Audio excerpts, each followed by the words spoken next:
चलिए हम लोग स्टार्ट करते हैं अपने टॉपिक को। लास्ट सेशन में हमने आपको एक क्वेश्चन दिया था, तो आपने पूछा था कि उसका सॉल्यूशन क्या होगा। क्वेश्चन था write a program to create a tuple of first 10 terms of Fibonacci series. यानी यहाँ पर आपको एक फिबोनाची सीरीज जनरेट करनी है, लेकिन उसके लिए आपको फर्स्ट मतलब टपल बनाना है और फर्स्ट 10 टर्म्स की फिबोनाची सीरीज उसमें स्टोर करनी है। तो उसके लिए हम क्या करेंगे, हम आपको एक कोड दिखा रहे हैं। अब स्क्रीन आप लोग देख पा रहे हैं सब लोग। यहाँ पर देखिए हमने क्या किया, सबसे पहले एक ब्लैंक लिस्ट डिक्लेयर करी। ठीक है, ब्लैंक लिस्ट क्यों डिक्लेयर करी? क्योंकि हम अपनी एक टपल क्रिएट करना चाहते हैं जिसमें कि हम अपेंड फंक्शन को यूज करना चाहते हैं। पर टपल फंक्शन, टपल में तो टपल क्लास जो है सपोर्ट नहीं करती अपेंड फंक्शन को। तो हम क्या करेंगे, एक लिस्ट के बेसिस पर एक टपल क्रिएट कर लेंगे। लिस्ट के बेसिस पर टपल कैसे क्रिएट करेंगे? सबसे पहले एक ब्लैंक लिस्ट हमने टी नाम की डिक्लेयर कर दी। उसके बाद हमने दो वेरिएबल डिक्लेयर किए, एक ए और एक बी। ए में क्या दे दिया 0 और बी में क्या दे दिया 1। क्योंकि फिबोनाची सीरीज की स्टार्टिंग 2 वैल्यूज क्या होंगी ये तो पहले से बताया गया नहीं है। तो जब बताया नहीं गया तो हम अपने मन से कोई दो वैल्यू ले सकते हैं। तो हमने कहा हमारी लिस्ट जो है वो 0 और 1 से स्टार्ट होगी, तो 0 और 1 दे दिया। फिर अब कितना आपको चलना है, 10 टर्म्स के लिए हमें चाहिए। तो हमने कहा हमें 1 से लेकर के यहाँ पर आप 11 दे देते हैं हम, कि 10 स्टेप चाहिए। तो हमने एक लूप चला लिया। कोई नई चीज नहीं है, ये आप लोग पहले से जानते हैं। यहाँ पर 10 स्टेप्स के लिए हमने लूप चलाया। इसकी अगली लाइन में हमने क्या कहा, a comma B is equal to B comma A plus B. यानी एक साथ हमने क्या किया, a में किसकी वैल्यू डाल दी, b की, और b में किसकी वैल्यू डाल दी, a प्लस बी की। और इसके साथ ही हमने टी डॉट अपेंड, टी हमारी क्या है, ब्लैंक लिस्ट है। अपेंड हमारा फंक्शन है और उसमें किसकी वैल्यू अपेंड करते जा रहे हैं, ए की वैल्यू हम अपेंड करते जा रहे हैं। और लास्ट में बाहर आकर के हम अपने टपल को प्रिंट करेंगे। पर प्रॉब्लम ये है कि टपल तो है नहीं, टी तो एक लिस्ट है। तो इसीलिए अब उसी टी को जो एक लिस्ट है टपल के फॉर्म में चेंज करने के लिए टपल फंक्शन लगा दिया लिस्ट के पहले, टपल और ब्रैकेट में दे दिया टी। तो अब टपल फंक्शन क्या करेगा, आपकी लिस्ट को एक टपल में कन्वर्ट करेगा। और अब हम इसे रन कराएंगे तो देखिए ये लिस्ट आपकी इस तरह से आ जाएगी।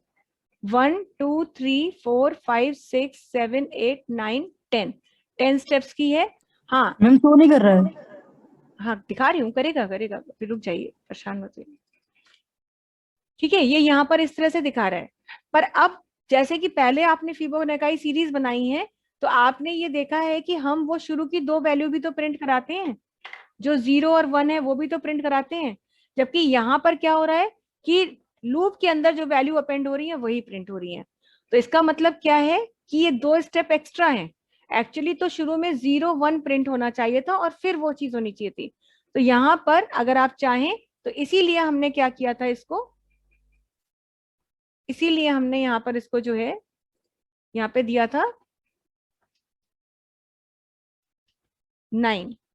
और यहां पर क्या कर देंगे, यहां पर आप प्रिंट करा दीजिए ए को। और अब हम इसे रन कराएंगे।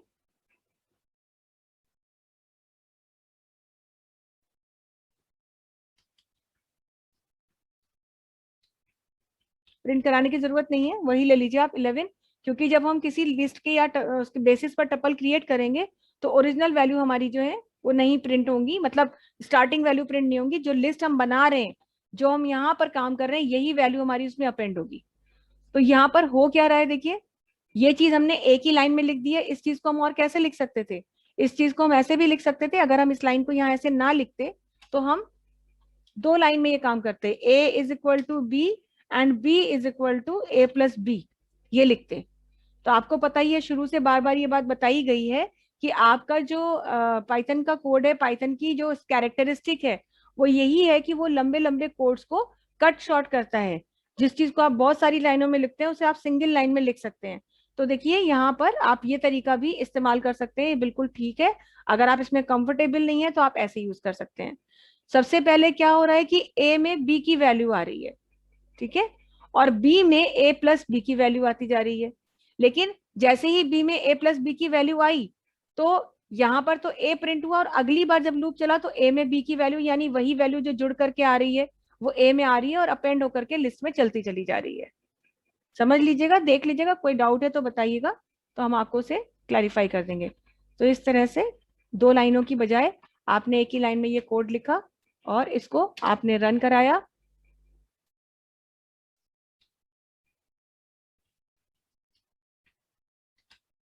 तो रन कराने पर आप देखेंगे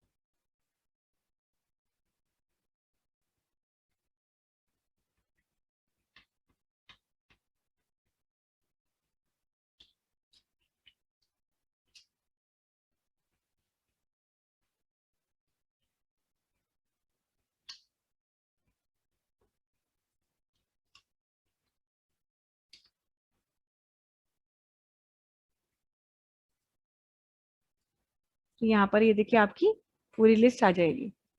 तो ए हमारा 0 था, बी हमारा 1 था, लेकिन जैसे ही हमने कहा कि यहाँ पर हम अपने उसमें कोड में जब देखते थे तो वहां पे ए इज इक्वल टू बी है, तो ए की वैल्यू बी हो गई तो वो प्रिंट हो गई। और उसी के बाद क्या हो रहा है, B is equal to A plus B हो रहा है।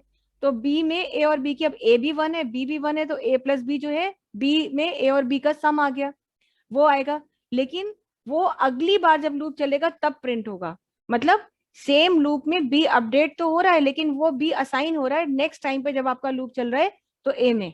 तो इस कोड को आप समझने की कोशिश कीजिएगा, कोई प्रॉब्लम होगी तो बताइएगा, तो हम आपको सॉल्व कर देंगे, इसको सॉल्यूशन देंगे आपको। तो ये तो देखिए हमने जो है यहाँ पर कुछ चीजें करी थी। डिक्शनरी में लास्ट जो हमारा सेशन चल रहा था डिक्शनरी का, तो उसमें हमने डिक्शनरी को क्रिएट करना और बहुत सारी चीजें सीखी। आज हम डिक्शनरी में उसी टॉपिक को अपना आगे बढ़ाते हैं। और कैसे हम ये काम करेंगे,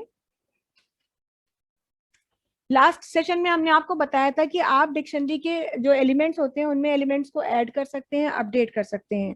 तो वो ऐसे ही हो सकता है क्योंकि डिक्शनरी में जो है आप वो एक म्यूटेबल डेटा टाइप है, तो उसमें आप डेटा को अपडेट कर सकते हैं।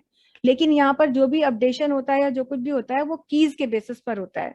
तो एक्सेसिंग अगर आपको करनी है तो कीज के बेसिस पर आपको काम करना होगा और की और वैल्यू के पेयर को आपको दिखाना होगा। तो पहले से अगर आपके पास कोई डिक्शनरी है और उसमें आप वो बना करके और ट्रैवर्सिंग कर रहे हैं, प्रोसेसिंग कर रहे हैं, वो आपको पता है। अगर आप उसमें कोई नई वैल्यू ऐड करना चाहते हैं तो वो आपको पता है।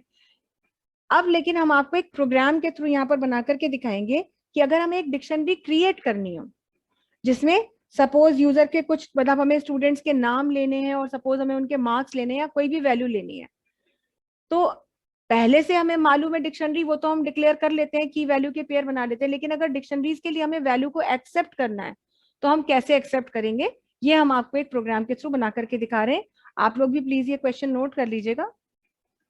Right a program to create a dictionary containing names of students as keys and number of medals as values। इस क्वेश्चन में आपको क्या करना है कि एक डिक्शनरी बनाना है जिसमें स्टूडेंट्स के नाम कीज की तरह लेने हैं और स्टूडेंट को कितने मेडल मिले ये वैल्यूज की तरह लेना है।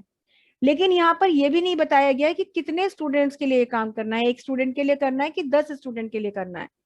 तो अगर ये भी नहीं बताया गया तो सबसे पहले तो आपको यही पूछना पड़ेगा कि कितने स्टूडेंट्स के लिए आपको ये काम करना है। तो सबसे पहले हम n एक वेरिएबल ले रहे हैं जिसमें कि हम क्या करेंगे,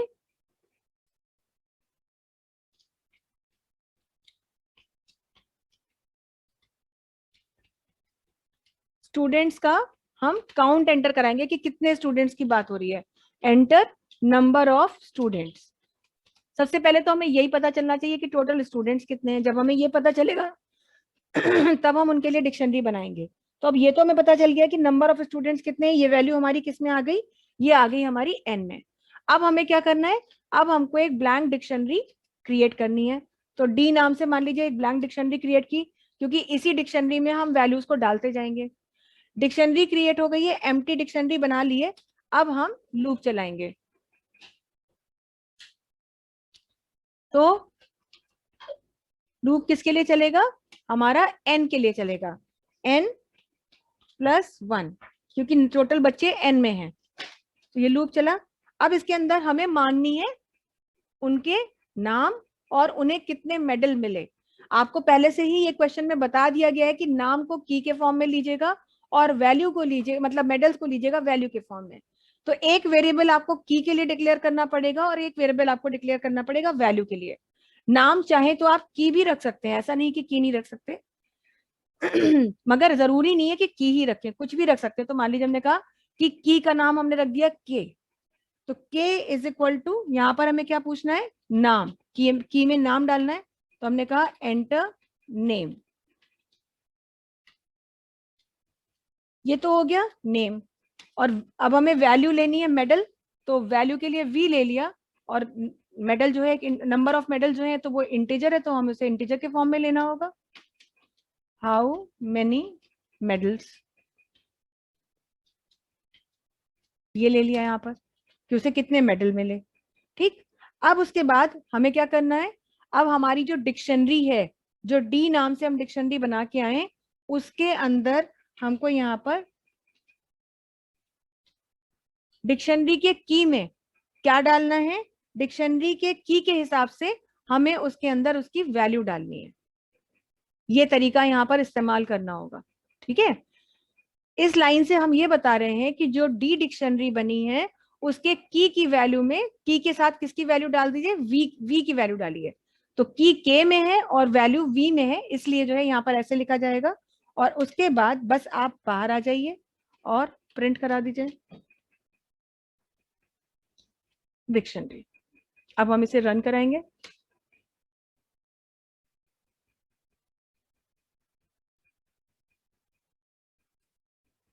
और आप देखिए आपको आउटपुट विंडो दिख रही होगी, यहाँ पर पूछ रहा है कितने स्टूडेंट्स हैं। तो सपोज हमने कहा भाई 4 स्टूडेंट्स हैं, सबसे पहले तो 4 स्टूडेंट्स। अब पूछ रहा है पहले स्टूडेंट का नाम दीजिए। तो मान लीजिए पहले स्टूडेंट का नाम है अमन, उसको कितने मेडल मिले, नमन, उसको कितने मेडल मिले, जया, उसको कितने मेडल मिले, और आमिना, उसको कितने मेडल मिले। तो ऐसे कुछ भी वैल्यू डाल दी। 4 हमने स्टूडेंट्स के लिए मांगा था, 4 स्टूडेंट्स का देखिए डेटा आ गया। अच्छा n+1 कर दिया है, 5 बच्चे ले लेगा, कोई बात नहीं। रवि, तो देखिए जैसे हमने ये किया, अब ये डिक्शनरी हमारी प्रिंट हो गई। अमन 22, नमन 22, जया 25, आमिना 55, रवि 66। देख पा रहे हैं आप लोग ये चीज।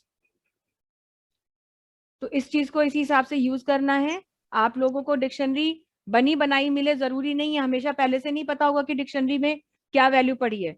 हो सकता है आपसे कह दिया जाए कि डिक्शनरी के लिए वैल्यूज मांगिए, तो ये चीज की में रखिए, ये चीज वैल्यू में रखिए, ये पहले से बताया जाएगा प्रोग्राम में, और उस हिसाब से आप यहाँ पर ये काम करेंगे। मान लीजिए ये भी ना बताया जाए कि की में क्या रखना है, वैल्यू में क्या रखना है, तो ये आपका डिसीजन होगा कि आप की में क्या रखें, वैल्यू में क्या रखें। पर साथ ही साथ ये भी ध्यान रखिएगा कि की रिपीट नहीं होनी चाहिए, की वैल्यू रिपीट ना करें, नहीं तो फिर गड़बड़ हो जाएगी। तो इस हिसाब से काम करेंगे। इसे हम जो है अब आपको यहाँ पर अपना यहाँ ले जा रहे हैं, और इसको अब आप स्क्रीनशॉट ले लीजिए। तो डिक्शनरीज के लिए वैल्यू मांगी जा सकती है, सब काम किया जा सकता है। तो एलिमेंट्स एक्सेप्ट भी कर सकते हैं डिक्शनरी के लिए, और आप जो है उसको वो भी कर सकते हैं कि आपको पहले से पता है तो भी आप काम कर सकते हैं। अब ये तो डिपेंड करता है एग्जाम में किस तरह का क्वेश्चन आएगा। तो अगर ऐसा क्वेश्चन आए तो भी आपको कोई प्रॉब्लम नहीं है, और अगर आपसे कह दिया जाए कि पहले से डिक्शनरी ये बनी हुई है, इस पर काम करिए, तो भी आपको कोई प्रॉब्लम नहीं होगी। अब इसके बाद ये तो आपने एक डिक्शनरी बनाई, बनी बनाई डिक्शनरी ली, आपने अपेंडिंग करी, लेकिन अब मान लीजिए आपसे कह दिया जाए कि रिमूवल करना है डिक्शनरी में से, डिलीशन करना है, डिलीशन मतलब एलिमेंट्स को डिलीट करना है, तो how to delete elements from a dictionary.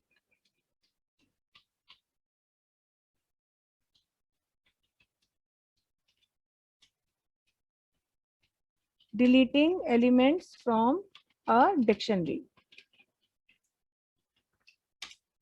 Deleting elements के लिए दो तरीके होते हैं एलिमेंट्स को डिलीट करने के लिए।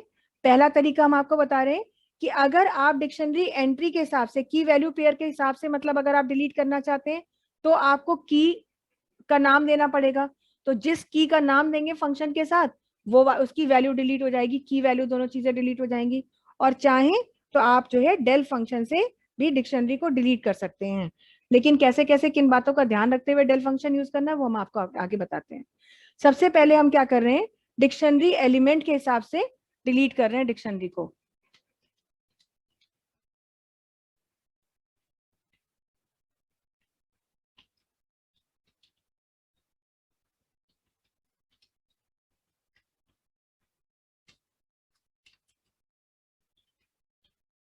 एक डिक्शनरी का एलिमेंट डिलीट करना है। कैसे डिलीट करना है? सॉरी, मान लीजिए एक डिक्शनरी ले ली, डी इज इक्वल टू, यहाँ से सपोज हमने ले लिया यहाँ पे सैलरी, एक की ले ली सैलरी, इसकी वैल्यू डाल दी मान लीजिए 25,000। दूसरी वैल्यू ले ली यहाँ पर एज, इसकी वैल्यू डाल दी 28।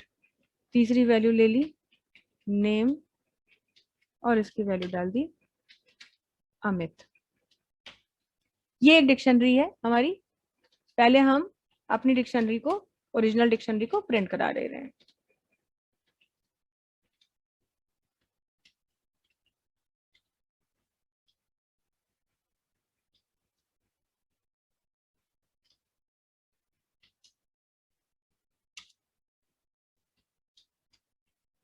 ये तो हमने अपनी डिक्शनरी प्रिंट कराई है सिर्फ। अब हम क्या चाहते हैं कि इसमें से एक हम वैल्यू नहीं चाहते हैं, मतलब एक की हम नहीं चाहते हैं, एज हमें मान लीजिए हटाना है। तो अगर हम एक एलिमेंट को डिक्शनरी से हटाना चाहते हैं तो उसके लिए क्या फंक्शन यूज करेंगे? फंक्शन del ही यूज होगा। उसके बाद डिक्शनरी का नाम लिखेंगे और स्क्वायर ब्रैकेट के अंदर हम की का नाम डाल देंगे। कौन सी की रिमूव करनी है हमको? एज।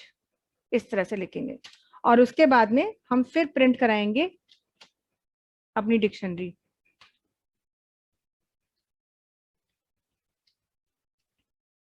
आफ्टर डिलीटिंग एज,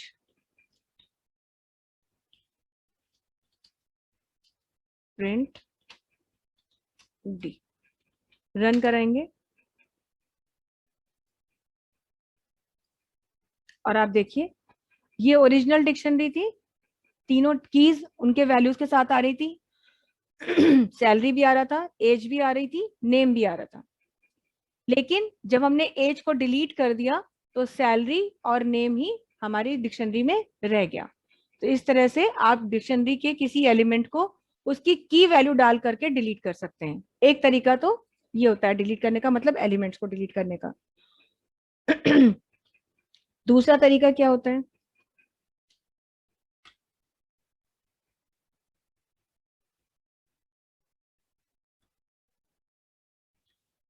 ये चीज ध्यान रखिएगा कि जो की का नाम आप यहाँ डिलीट करने के लिए दे रहे हैं वो की उसमें होनी चाहिए। बाई चांस अगर आप किसी वजह से कुछ नाम गलत लिख देते हैं, जैसे मान लीजिए यहीं पर हमने सपोज एज 1 कर दिया गलती से और हम इसे रन कराएंगे तो ये एरर थ्रो करेगा। ये देखिए हम दिखा देते हैं आपको, ये देखिए।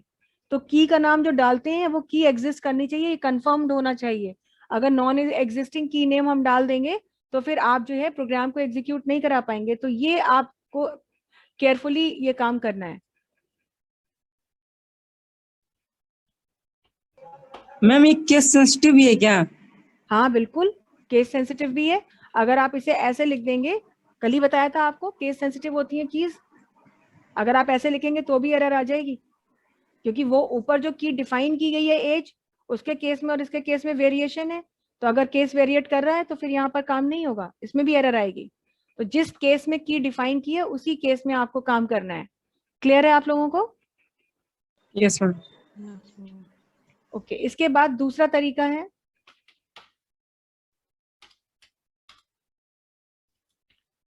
अब यहाँ पर क्या कर रहे हैं कि एलिमेंट्स को डिलीट कर रहे हैं, लेकिन अब हम एक और फंक्शन की मदद से ये काम कर रहे हैं।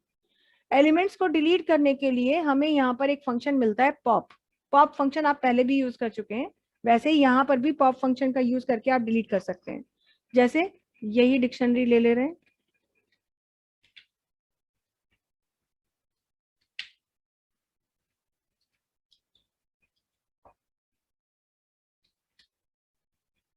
Delete elements using pop function. पहले हमने अपनी ओरिजिनल डिक्शनरी प्रिंट करा दी है, अब हमको पॉप फंक्शन का यूज करना है अगर, तो हम क्या करेंगे, डिक्शनरी का नाम रखेंगे, डॉट ऑपरेटर लगाएंगे, पॉप फंक्शन यूज करेंगे और ब्रैकेट में उस की का नाम दे देंगे जो की आपको नहीं चाहिए। जैसे एक बार फिर से यहाँ पर हमने एज की डाल दी और ये करा, और अब हम प्रिंट करा रहे हैं अपनी डिक्शनरी, रन कराएंगे और ये देखिए ओरिजिनल डिक्शनरी ये थी जिसमें नेम एज सैलरी तीनों चीजें आ रही थी। पॉप फंक्शन का यूज किया, ब्रैकेट के अंदर हमने अपनी की वैल्यू डाली, तो जो की वैल्यू हमने पॉप फंक्शन में डाल दी वो की उसकी वैल्यू के पेयर के साथ रिमूव हो जाएगी। तो दो तरीके से आप एलिमेंट्स को डिलीट कर सकते हैं डिक्शनरी में, एक उसका डेल फंक्शन का यूज करके और दूसरा पॉप फंक्शन का यूज करके।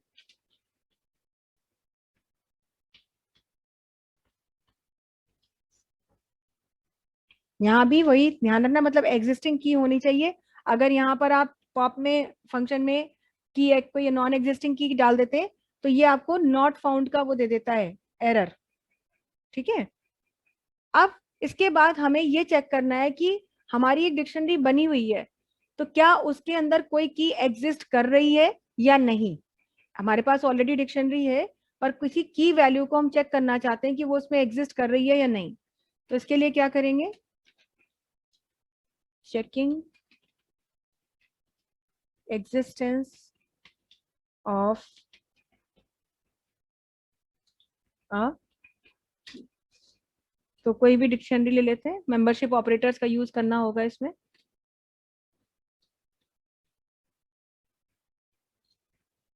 ये डिक्शनरी ले ली हमने, सेम पेस्ट कर दिया।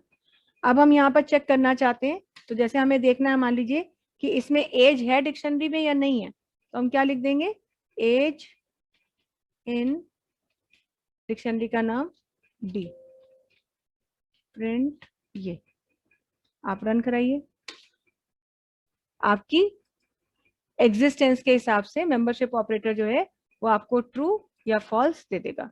क्योंकि एज की उसमें थी तो आपने यहाँ पर देख लिया कि वो यहाँ पर ट्रू दे रहा है, लेकिन अगर ऐसी कोई की डाल देते जो उसमें नहीं है, जैसे यहाँ पे मान लीजिए लिख दिया होता एज, ठीक है, अब रन करा रहे हैं तो वो क्या दे देगा आपको, वो दे देगा फॉल्स।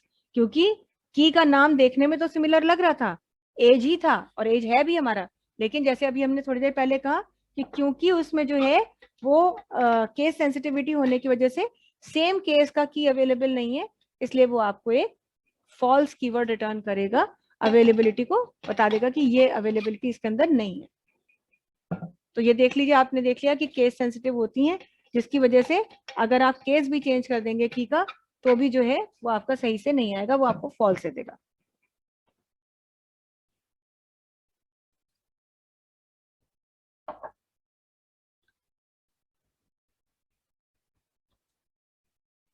तो एग्जिस्टेंस के लिए मेंबरशिप ऑपरेटर इन और नॉट इन यूज कर सकते हैं।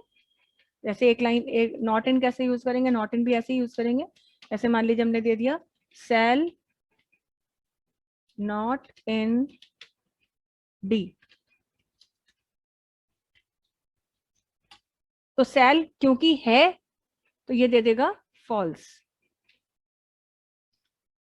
सेल नाम की की इसमें है, तो देखिए इसने आपको क्या दे दिया, फॉल्स।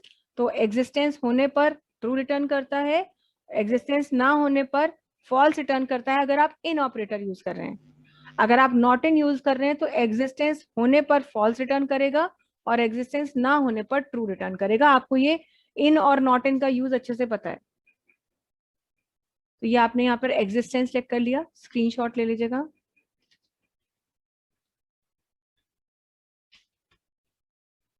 थोड़ा नीचे स्क्रॉल कर दीजिए। अच्छा,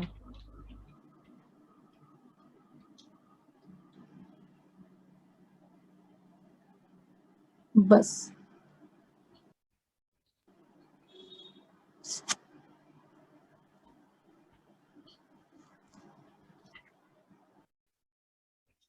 हो गया। ठीक है। तो ये तो आपने यहाँ पर पॉपिंग कर लिया, ये कर लिया। अब अगर एक जो आपकी डिक्शनरी है उसमें कोई की आपकी एक से ज्यादा बार एग्जिस्ट कर रही है, सॉरी कोई एलिमेंट जो है आपका जो है उसमें एक से ज्यादा बार एग्जिस्ट कर रहा है, तो अगर ये आप देखना चाहते हैं कि वो कितनी बार एग्जिस्ट कर रहा है कि उसके अंदर, डिक्शनरी के अंदर, माने आप क्या चेक करना चाहते हैं, आप चेक करना चाहते हैं फ्रीक्वेंसी। तो इसके लिए भी आप यहाँ पर फ्रीक्वेंसी को काउंट करके दे सकते हैं। कैसे काउंट करेंगे फ्रीक्वेंसी?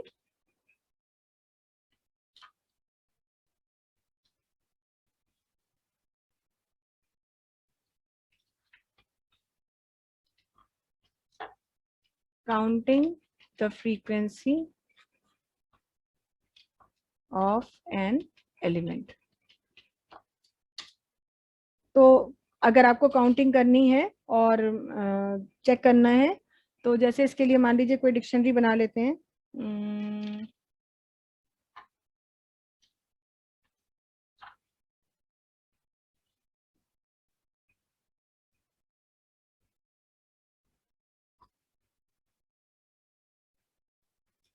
एक एम्प्टी डिक्शनरी ले ली हमने, और एक मान लीजिए हमने स्ट्रिंग ले लिया। यहाँ पर लिख दिया, मान लीजिए इंडिया इज माई कंट्री। यहाँ पर एक एम्प्टी डिक्शनरी है और एक स्ट्रिंग स्टोर किया है।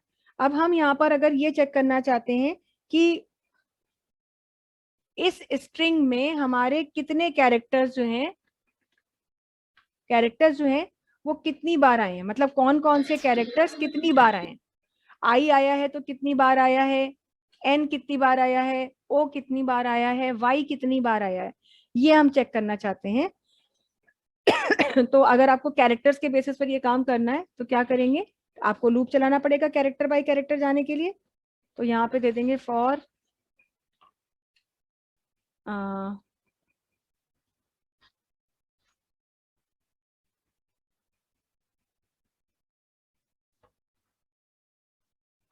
एस इन डी है इसका डिक्शनरी करना।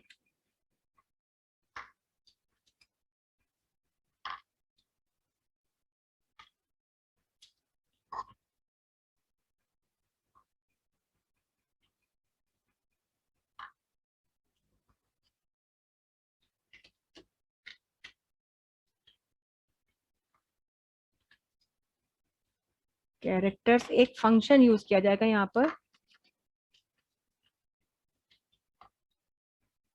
फंक्शन यूज करने के लिए वो एक फंक्शन है गेट, लेकिन गेट फंक्शन को यूज करने के लिए हम एक ऑब्जेक्ट यूज करते हैं कैरेक्टर्स नाम का। मतलब ये हमें पहले से पता होना चाहिए, ये पहले से इसमें बना हुआ है, हमने बनाया नहीं है। ये कैरेक्टर्स नाम का एक ऑब्जेक्ट हम यूज कर रहे हैं यहाँ पर, फिर डॉट ऑपरेटर लगा रहे हैं, फिर फंक्शन यूज कर रहे हैं गेट। और अब हमें क्या क्या चीज चाहिए इसके अंदर, और यहाँ भी कैरेक्टर्स ही लेंगे।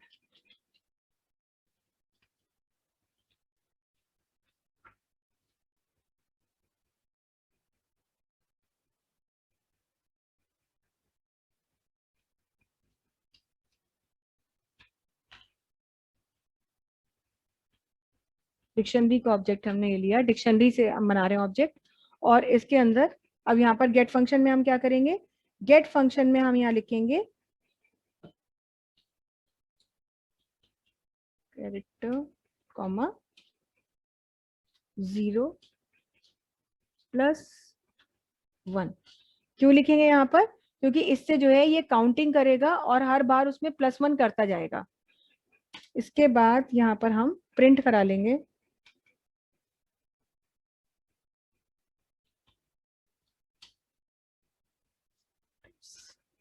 डी को।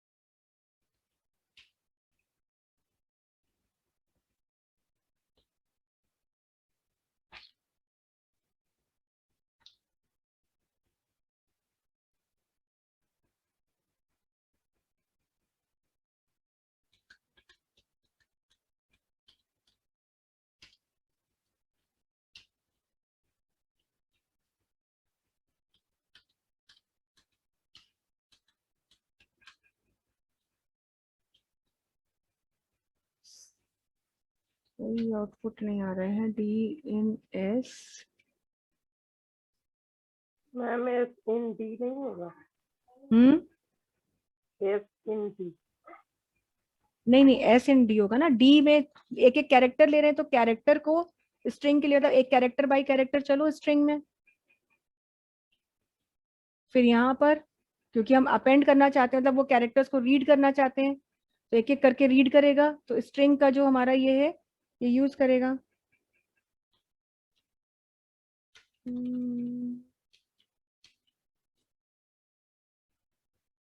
अरे रुको, यहाँ पे आई लूप चला देते हैं।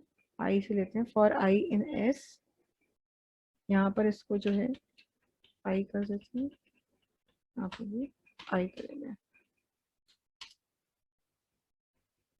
अब आप देखिए यहाँ पर, ये देखिए तो जितने भी कैरेक्टर्स हैं देखिए उनको उसने प्रिंट करके बता दिया कि आई कैपिटल आई है। आई वैसे तो इंडिया में 2 बार है लेकिन एक बार कैपिटल है और एक बार स्मॉल है, तो देखिए अलग अलग दिखा रहा है। तो कैपिटल आई एक बार आया है, एन 2 बार आया है, डी एक बार आया है, स्मॉल आई 2 बार आया है, एक बार इंडिया में और एक बार इज में। तो ऐसे करके 1 बाय 1 ये सबका काउंट जो है आपको यहाँ पर रिटर्न कर रहा है। ये देखिए तो इस तरह से frequency of characters in a given string आप कह सकते हैं यूजिंग डिक्शनरी। अगर आप करना चाहते हैं तो इसके लिए करेंगे। क्या करा है एक बार इसको हम आपको दिखा दे रहे हैं। देखिए अपने प्रोग्राम में जा रहे हैं, यहाँ पर हमने ये एम्प्टी डिक्शनरी ली, यहाँ पर एक स्ट्रिंग लिया, उसको इनिशियलाइज कर दिया किसी भी स्ट्रिंग से। फिर हमने क्या किया, एक लूप चलाया स्ट्रिंग के लिए आई इन एस। हमने कहा डी ऑफ आई में क्या करिए, D of I. D of I का मतलब ये एम्प्टी डिक्शनरी है और आई का मतलब सबसे पहले आई क्या होगा, ये 0 होगा फिर 1 होगा, ऐसे चलेगा। और करिए क्या कि 0,0 जो भी मतलब है वो 0 से इनिशियलाइज है, +1 होता जाए। तो हर बार इसकी जो वैल्यू है +1 होगी, लेकिन मैच भी कर रहा है। गेट में तभी आएगा जब सिमिलर होंगे और नहीं तो फिर नई वैल्यू आ जाएगी। तो इस तरह से बार बार ये रीड कर रहा है। पिछली बार वाली अगर वैल्यू मैच करती है तो उसमें +1 करता है, नहीं मैच करती है तो इनिशियलाइज करता है 0 से और फिर उसमें काउंटिंग करता चला जाता है। एक बार में पूरी डिक्शनरी स्टोर हो रही है और बाहर आकर के हम पूरी डिक्शनरी को प्रिंट करा रहे हैं। इस तरह से ये आप यहाँ पर एक एक एलिमेंट की फ्रीक्वेंसी काउंट करके देख सकते हैं अपने डिक्शनरी के। और अगर आपको ये चीज डिक्शनरी की हेल्प से करनी है, मतलब पहले से अगर आपने सपोज कोई लिस्ट के बेसिस पर डिक्शनरी बनाई हुई है वो करना है, तो वो भी हम बता एग्जाम्पल दे सकते हैं इसको।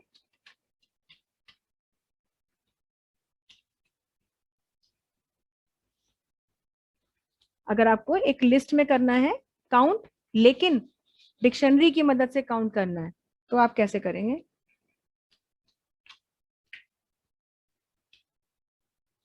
Counting the frequency of elements, an element नहीं है, किसी एक एलिमेंट की फ्रीक्वेंसी नहीं है यहाँ पर, एलिमेंट्स।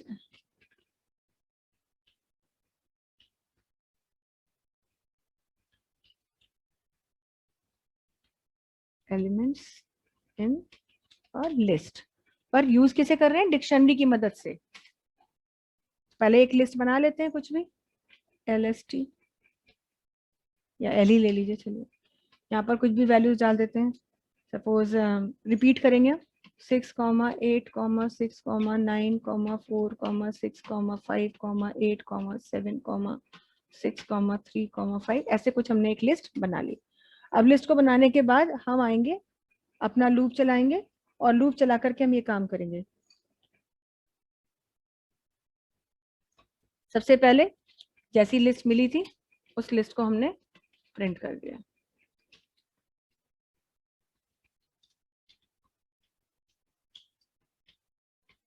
ये तो हमने लिस्ट को यहाँ पर प्रिंट करा दिया। अब इसके बाद में हम क्या करेंगे, एक और वेरिएबल लें,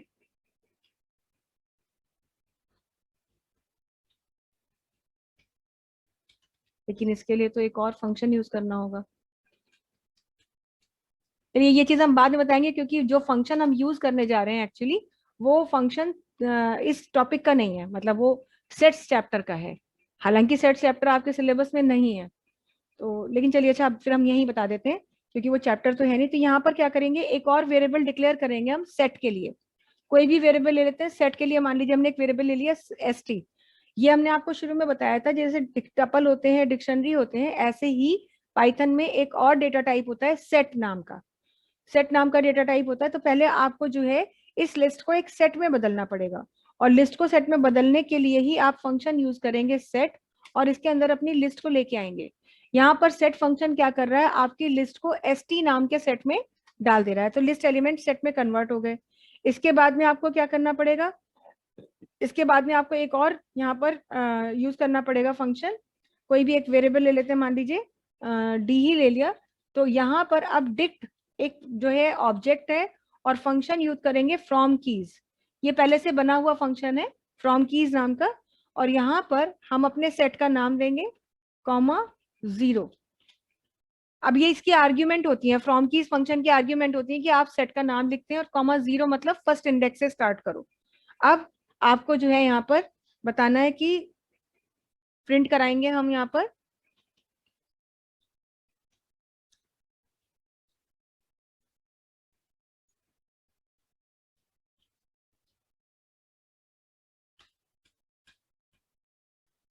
कि सपोज हमें ये बताना है कि भाई कितनी कितनी किसकी फ्रीक्वेंसी है। तो फ्रीक्वेंसी ऑफ ईच एलिमेंट।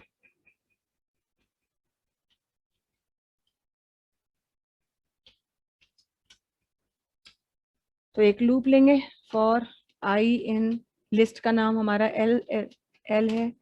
अब यहाँ पर बस डिक्शनरी का नाम है डी। तो D of I plus sorry is equal to D of I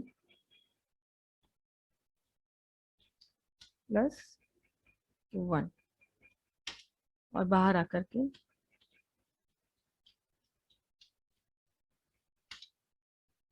print कराएंगे।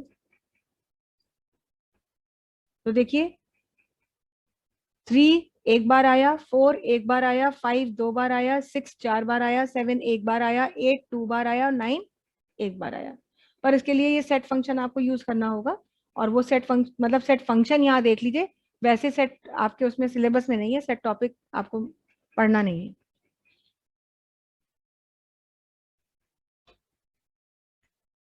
तो ये सारी चीजें हो गई हैं जो आप यूज करते हैं डिक्शनरी पे। अब बात करते हैं हम डिक्शनरी फंक्शन की। डिक्शनरी में भी बहुत सारे फंक्शंस होते हैं जो आप यूज कर सकते हैं और उन्हें देख सकते हैं। सबसे पहला फंक्शन तो लेंथ फंक्शन ही है, जो किसी भी डिक्शनरी की लेंथ को रिटर्न करता है। कोई भी डिक्शनरी हम ले लेंगे यहाँ से, सपोज हमने यहीं पे ही ये डिक्शनरी ले ली।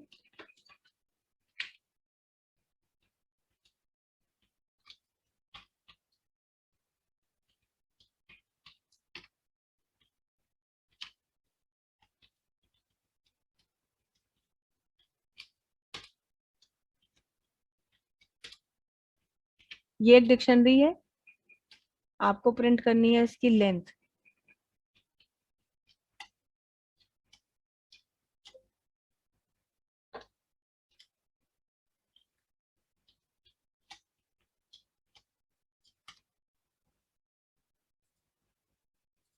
ये देखिए आपको दिखा रहा है 3, क्योंकि लेन में क्या दिखाता है, वो पेयर दिखाता है आपको कि कितने पेयर हैं की और वैल्यू के यहाँ पर, क्योंकि आपको पता ही कि यहाँ पर वैल्यू आप पेयरिंग के बेसिस पर दे रहे हैं, की और वैल्यू का पेयर दे रहे हैं, तो टोटल नंबर ऑफ की और वैल्यू के कितने पेयर हैं वो आपको यहाँ पर रिटर्न करता है। नेक्स्ट है हमारा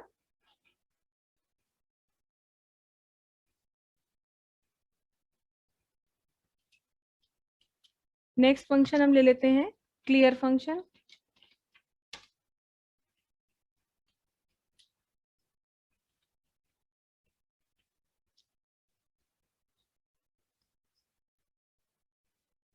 डिक्शनरी का नाम लगा देंगे, क्लियर लिख देंगे, और उसके बाद अगर आप अपनी डिक्शनरी को प्रिंट कराते हैं तो डिक्शनरी आपकी एम्प्टी हो जाती है। क्लियर फंक्शन जो है डिक्शनरी के सभी की वैल्यू पेयर को रिमूव कर देता है और आपको एक एम्प्टी डिक्शनरी रिटर्न करता है। नेक्स्ट फंक्शन है आपका गेट फंक्शन।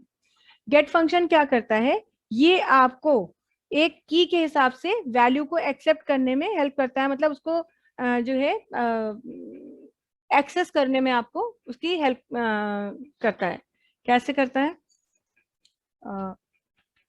यही डिक्शनरी ले लेते हैं, कोई भी की जैसे आपको चाहिए तो यहाँ पे आप कह सकते हैं ये हटा देते हैं क्योंकि इसके हिसाब से फिर डिक्शनरी चली गई है। यहाँ करते हैं हम डी डॉट गेट। अब मान लीजिए हमने कहा हमें नेम चाहिए, तो हमने कहा नेम, प्रिंट करा देते हैं इसी को, तो वो नेम रिटर्न कर देगा। तो जो आप की वैल्यू डालेंगे उसी की वैल्यू को वो एक्सेस करेगा। तो कीज के बेसिस पर वैल्यू को आप एक्सेस कर पा रहे हैं गेट फंक्शन से। गेट का मतलब ये कि फेच कर लाओ, ढूंढ के ले आओ इसमें से, तो ये आप करते हैं। गेट फंक्शन के बाद है आइटम्स फंक्शन। मुझे पता नहीं ये फंक्शन आपके सिलेबस में है या नहीं, लेकिन ये फंक्शंस हैं इंपॉर्टेंट, डिक्शनरी के लिए आपको पता होने चाहिए, इसलिए हम आपको बता दे रहे हैं। आइटम्स फंक्शन जो है ये आपको 1 by 1 मतलब आइटम वाइज आपकी लिस्ट को प्रिंट कराने में आपको हेल्प करता है क्योंकि एक एक पेयर जो होता है एक एक आइटम की तरह से इसमें होता है। तो अगर आपको चाहिए तो आप कैसे ले सकते हैं,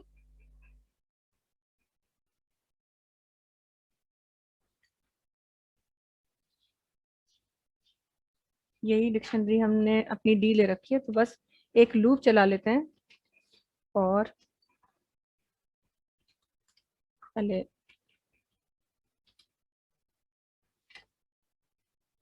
एक लिस्ट लेते हैं L इज इक्वल टू, और हमारी डिक्शनरी का नाम है डी डॉट आइटम। सबसे पहले तो हम ये कर रहे हैं, ये आइटम्स फंक्शन जो है आपका क्या कर रहा है कि लिस्ट के अंदर आपके डिक्शनरी एलिमेंट्स को उसने डाल दिया। अब क्या है, अब आपको लूप चलाना है, लूप चलाएंगे लिस्ट के लिए और प्रिंट कराएंगे आई को। तो देखिए ये लिस्ट एलिमेंट्स को आपके ऐसे एक आइटम वाइज यहाँ पर प्रिंट करके दिखा देगा ये।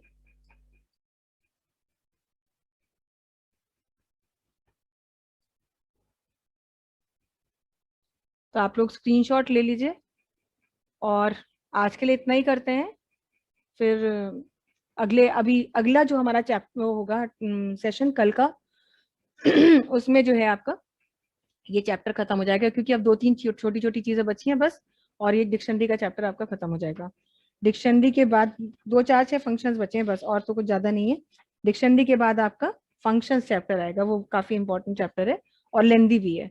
तो ये चीज आप प्रैक्टिस करके देख लीजिएगा, कोई प्रॉब्लम है तो प्लीज बताइएगा, स्क्रीनशॉट ले लीजिए।